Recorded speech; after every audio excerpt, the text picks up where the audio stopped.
Space is the new frontier, finally made available to everyone by a flying machine, the Space Shuttle.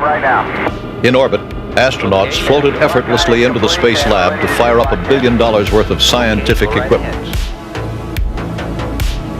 On Earth, thousands of amateur radio operators, hams, prepared for their first man in space.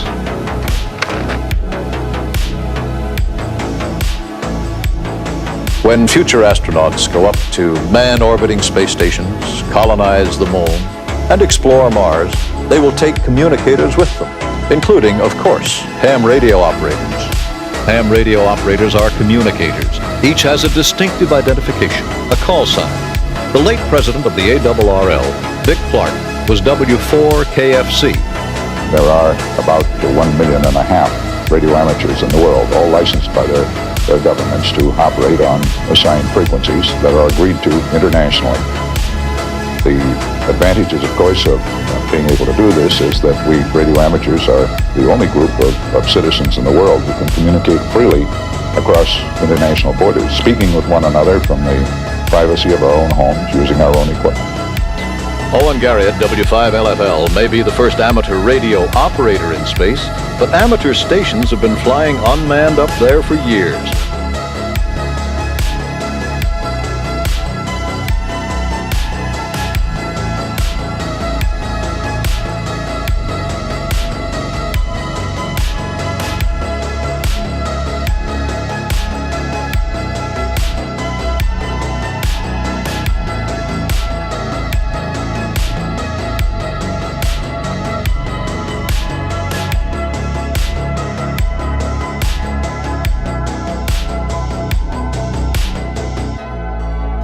Past 10 years, we have seen a doubling of the number of amateur radio operators in the world.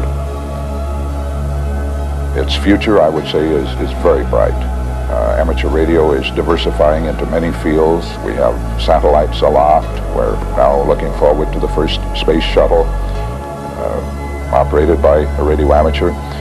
The experimentation has gone into fields such as radio teletype, slow scan TV, and many other forms of communication, so that there is no wearing out of the activity.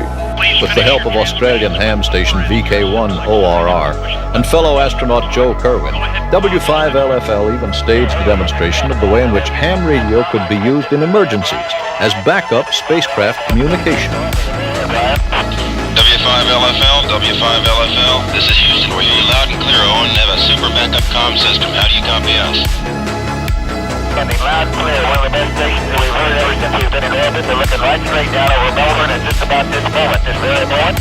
And we just wanted to establish the fact that we can maintain a backup comm here.